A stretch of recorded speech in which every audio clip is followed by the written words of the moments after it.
This is Rebel Therapist, a podcast for entrepreneurs who are trained as therapists and who want to level up their businesses, make a bigger impact, feel fulfilled, and be very well paid. I'm your host, Annie Schusler. Today I'm talking about how to run great group calls in your signature program. When I say program, I'm talking about a niched, outcome-oriented, structured container. Your program might be a workshop, a retreat, a group coaching program, a course, or some hybrid of different formats. So these are the kinds of programs that are always in demand because they actually help people make significant transformations that they really want to make. I'm not talking about flimsy, self-led courses here. I'm talking about programs where your participants get to interact with you in a meaningful way. So I'm talking about a program that you're going to be really proud of. Therapists and healers make the best programs. We've got training and experience in how to get people from point A to point B, and we know how to work with resistance, emotions, and all the other things that make change really difficult. If you've been a participant in a lot of programs, you know that some group leaders have no idea what they're doing in running group calls. You, as a therapist or a healer, have the potential to be a really skilled group leader for your program. But there is some stuff that therapists also need to learn about running calls in their structured, outcome-oriented programs. So a question I get a lot is, how do I facilitate group calls well in my new program? And so I'm really excited to share my answer with you here. Our biggest mistakes as therapists tend to be that we run our group calls like group therapy sessions when we need to be doing something different. I'm going to use myself as an example. I really fucked this up at the beginning. In the beginning of my business, I ran group calls a lot like group therapy sessions, and that wasn't really what my business coaching program needed. I tended to go towards depth and bigger emotional stuff because I was comfortable there. I am comfortable there. And I was used to doing that with groups. I'd been moving that way during years and years of being a therapist. So if a person brought up feeling stuck in perfectionism or imposter syndrome, I might expand and encourage that conversation so that it ended up taking up most of the session. And then I might try to rush through some business concepts. I didn't yet know how to balance that beautiful depth with the need to direct the group towards the goal of the program. My group calls left people probably feeling understood and bonded to others in the group, and probably with less shame about their experiences, but the calls didn't give the participants enough help with taking steps in their businesses. So were those calls bad? I mean, it really depends on what you think the purpose of the calls was. People who primarily wanted space to process about their emotions, about their businesses, probably felt like the calls were great. And people who wanted to move forward with strategy probably felt frustrated. And even more likely, some participants probably felt pretty good about the calls while they were happening, but then bummed out at the end of the program that we hadn't gotten very much business stuff done. So as therapists, we still get to use our attunement and facilitation skills that we've learned as therapists. We just need to harness those skills differently. The problem was that I hadn't chosen one clear purpose for my calls.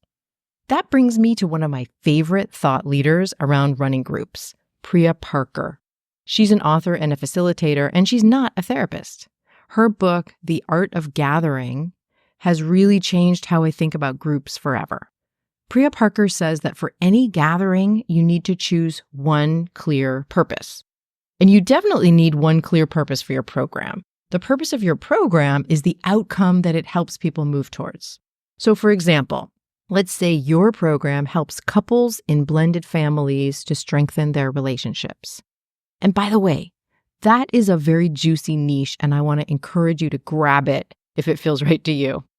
Okay, so this program is designed to get the couple from point A to point B. Point A is where the couple is now feeling distress in their bond, and point B is feeling stronger in their relationship. So every single decision you make about your program should be in service of helping those couples towards the goal of a stronger relationship. Your whole program has that purpose. And then within that program, each of the group calls needs to have one clear purpose as well. So for each session, you can ask yourself, what is the one thing this call needs to do well? Is the purpose of the meeting to internalize a concept, to feel connected to the other participants, to hear other people's stories? You've got to choose one purpose and build the call around that. And yeah, they're going to get other things out of those meetings too. But just choosing one purpose saves us from this thing we all tend to do. We have this bias. We tend to overestimate our ability to prioritize lots of things at once and do all of them well. And when we try to do that, that's when calls tend to get boring and unfocused and frustrating for the participants. And you might start to notice that a lot of people don't show up. And that's also when you, as the leader, get stressed out and maybe even resentful because you're trying to do so many things so well. Here's something I hate to hear at the beginning of a workshop or a meeting when the leader says, "We've got way more stuff to cover than we have time for." I know that we've been encouraged to humble brag about being overcommitted and too busy and doing too much, but a group call that doesn't have enough time to accomplish its goal, it's just not as valuable. So once you know your purpose, once you know the purpose of each call, you can run your calls in a way that protects that purpose. And that's your job, is to protect the purpose. When people sign up for your program, you've promised them a process to help them move from point A to point B. And so I'm going to talk about some of the things you can do on your calls to make that happen. And we'll be thinking about the structure of your call. Your very first meeting is going to be different from the subsequent ones because the purpose of the first call is probably to get everyone set up for success in the program. And if what you're running is a one-time event like a multi-hour workshop or a retreat, this really just applies to the beginning of that event. First of all, start on time. If you wait to start until everyone's arrived, people are going to take that as a cue to show up late next time. Also, don't start the first meeting with logistics. Start the very first moment of the very first meeting with something that brings people into more presence. Logistics can be the second thing you do, like how to use the platform, how to ask questions, all of that other stuff. Maybe you're going to start with a breathing exercise or an inspiring story or a simple experiential exercise. And in that first meeting, you're going to name and ask for acknowledgement of group agreements. And you will have come up with the most important ones yourself. And you can also ask for other desired agreements, and you can allow people to email you with suggested ones if they don't want to bring them up in the group. Tell people explicitly in that first meeting how you'd like them to behave on the group calls. You can talk about what the range of desired behavior is. You can talk about things like whether it's okay to eat during calls, turning your camera on or off, muting yourself or not muting yourself, coming late, leaving early, all of the things. There's no one right answer about these things, but being really explicit about them is helpful to everyone. I also want to encourage you to model taking care of yourself and to tell them to take care of themselves. So, for example, don't avoid drinking water throughout the call if you want to. And if you absolutely have to go to the bathroom, just tell people that. I also want to recommend telling people to expect interruption and always with loving kindness, because you're going to be the one driving this bus, and there might be times when you need to interrupt people. Tell them it's not because you don't want to hear what they have to say. It's because you've got a particular destination you're taking people to. You can also tell people what kinds of feedback or comments are welcome and what kinds are just not helpful. Unlike in a therapy group, their feedback to each other may or may not be the priority on these calls. And if it's not the priority, you can tell them that and you can explain it. On that first call, you can also tell people how to get the most out of the calls and how to get the most out of the whole program. And tell them how the rest of the calls are going to be structured, because it's probably going to be different from your first call. If your program has homework, talk about that and give them a sense of how much time it's going to take, and also help them plant seeds for themselves about how they're going to get it done. And you can predict if you've got homework in your program, it's going to be hard for people to get that done. And we'll talk about that later in this podcast episode. And now I want to talk about structuring the rest of your calls. I would recommend starting each call with a short ritual of some sort that brings people in. And then after that ritual, tell them what's going to happen during the rest of that particular call and tell them very briefly. And then if that plan for the call changes dramatically, acknowledge that you're pivoting. They're not going to care that you're pivoting. They are just going to be glad that you're still driving the bus. If you've got multiple group calls, a structure that can often work really well is for one portion of your call to be where you teach a concept and then another portion of your call for spotlight coaching or discussion or Q&A. 90 minutes tends to be a pretty good amount of time when you want to do both teaching and have some time for discussion or Q&A or coaching. And then also, if you've got 6 people or more in your group, breakout rooms of 2 or 3 people can sometimes be helpful, especially for people who are external processors, and it's a good tool for discussion. When you use breakout rooms, give them a prompt and tell them that they can use the time as feels best to them, but they can also use the prompt. And then let them know when the time is halfway up. Now, when you're in the teaching portion of your call, teach. Don't do in-depth discussion in the middle of teaching. Just take clarifying questions then. And every time you teach a concept, try to do something experiential. So that could be as simple as just pausing for silent reflection or for silent journaling, and then having a moment to share. It could be filling out a worksheet together. It could be that you're leading people through a visualization, but see if you can put something experiential in every time you teach a big concept. Also, try to show a visual every time you teach something. For some people, that just really anchors them into the learning. In the other part of your call, you might want to include spotlight coaching in place of or in addition to more open-ended group discussion. And this might move you away from your comfort zone if you've been a group therapist. In spotlights, you're coaching one person in front of the group, and that's different from some kinds of group therapy where the emphasis would be on members responding to each other. If you've got a lot of expertise in this topic, which you probably do, and people have paid big bucks to learn from you, don't shy away from offering spotlight coaching. Some therapists are so used to saying, you're the expert or the group has all the wisdom that sometimes we don't step into our authority enough.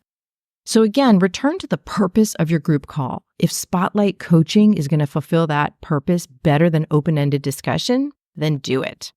And remember when you said in the first session that you're sometimes going to interrupt in order to protect the purpose of these calls? Go ahead and do it. As someone is talking or they're asking a question, it's your job to decide if this serves the purpose of the call. And if it doesn't, you can kindly explain that and give a short answer or redirect. On the other hand, if what's happening with a particular question or discussion really serves the purpose of the call well, you might want to spend more time on that. And you can explain that too. In your very last session, at the very end of that last session, just like you did at the beginning of your first session, end with something that really brings people into the present moment and don't end with logistics. That's a missed opportunity. So that means you're going to have to talk about logistics like whether and how to stay in touch and how they're going to get all of the recordings if they missed them. You're going to have to answer that stuff before the very end.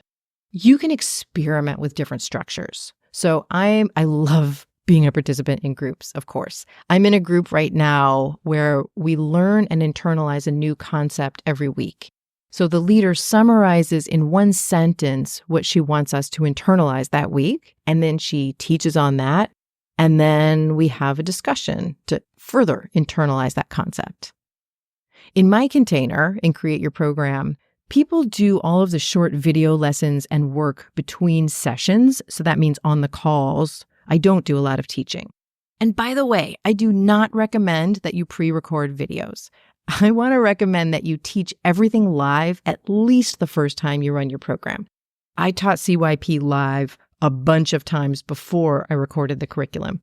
So now in CYP, the purpose of the weekly calls is to move through obstacles to getting your program created and launched. The structure of most of my calls is a quick ritual, then spotlight coaching, and sometimes a 10-minute breakout with groups of 2 or 3. So people get benefits besides moving through the obstacles, but because I focus on that one purpose, I know the calls do that really well. I've also been a participant in a group where we met 2 times a week. So one session was all about learning a concept, and the other session was open discussion and Q&A. I want to talk for a moment about difficult moments that come up in groups. So some of this is actually probably going to come pretty easily to you as a therapist or a healer.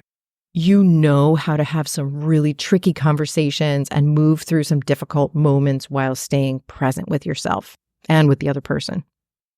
A big thing that's going to come up is shame, because participants are going to be experiencing shame when they do really difficult stuff and make difficult changes in your program. Rather than always expanding into the direction of the shame, which might be too much for that call to hold and hold really well, you might want to contain that shame by normalizing it. So you're containing the group process. You're not trying to contain the person. So one way to do that is to name what you're seeing in the reactions of others. Like you're seeing a lot of head nods. You're seeing a lot of resonance on people's faces. And you can say that out loud. And that shows that person that they're not alone in their experience. You can also name it if you've struggled in a similar way in your past with a similar issue. And that's so de-shaming and so containing. Now, if someone seems to be in fight or flight or freeze, you might want to acknowledge that things got really big and that this is really big stuff. And you can also name that you're going to circle back with the person if that feels right. Don't feel like you always have to tie a bow on things if you're in a really difficult moment. Don't feel like you have to completely resolve it or that it would always be possible to completely resolve it. And let's say you're the one who gets dysregulated. Especially if you've caused any kind of harm, name what happened. And you can say, oh, that was about me. That was my stuff. And then also don't over-apologize, because that can actually tend to bring out a feeling in your participants that they need to take care of you. And then you can circle back if there's more accountability to take later. And then even if you're not normally available between calls, which you don't necessarily have to be, you do need to be available if there's been some harm that's happened. You need to be available to follow up with that. All right, now remember what I said about homework and how you want to talk about homework in the first session? This is a difficult thing that can come up, and it's going to come up in subsequent sessions. If you've got groups where there's homework, you're going to need to acknowledge many times that it's hard to get the homework done. And whether you give 5 minutes of homework or 3 hours of homework or 5 hours of homework, it's going to be hard for people to get it done because people are busy. And sometimes we don't want to do our homework. If there's any way, by the way, that you can get people to the outcome without homework, don't assign homework. So this is going to go against your therapist's sensibility, but you need to contain the conversation around how hard it is to get the homework done.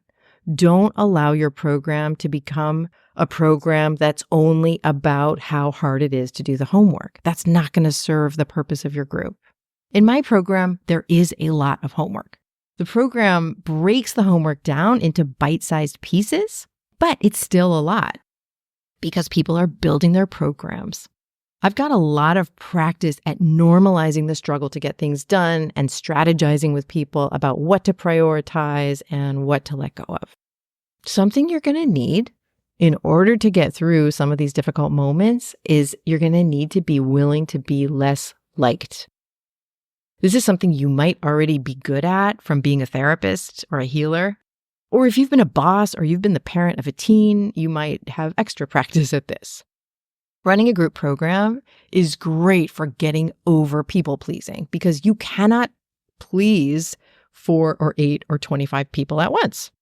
I used to have the habit of looking around and scanning for the person who seemed least happy on the call and then focusing on them.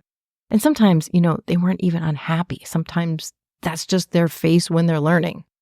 I don't really do that anymore. It's gotten a lot easier for me, partly because I've done a lot of trauma healing in the past few years, and partly also just because I'm 52. I just don't need everyone to like me at every moment, which is great because that could never happen anyway. What's also helped me is to be a participant in groups and watch group leaders who don't take it personally when someone's struggling or unhappy in a particular moment. And I've noticed how calm that makes me feel as a participant. So I really work to allow myself to be a conduit for anger or frustration or whatever a participant might need to feel in a moment.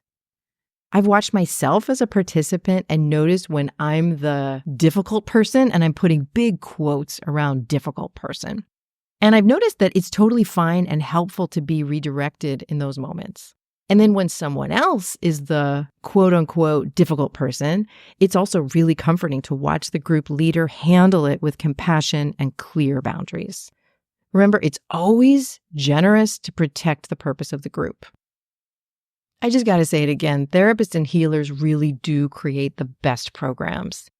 Once you harness what you're already great at and you grow your skills around this particular kind of facilitation, my prediction is that you're going to be hooked on running group programs like I am. The energy and the mutual support and the built-in accountability that happens make group calls actually my favorite part of my whole job. So I would love to know what I missed here. Email me at info@coachingwithannie.com and let me know what your experience has been like running groups or what questions you still have about how to run your group calls. Before I go, I want to tell you about my offer for therapists who want to expand beyond private practice and make money by running their own signature programs. You get to be in a group of driven and open-hearted people like you, and you're going to be launching your own pilot program. And that happens in my 11-week container, Create Your Program.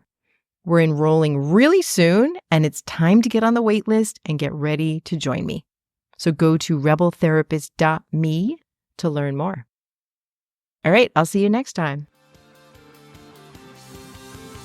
I want to thank Ames Palms for editing this podcast. If you found this episode supportive, please do a couple of things. Share it with your favorite therapist or healer. That is absolutely the most important way we reach more people.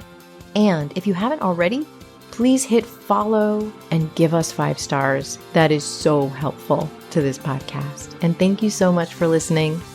I'll see you next time.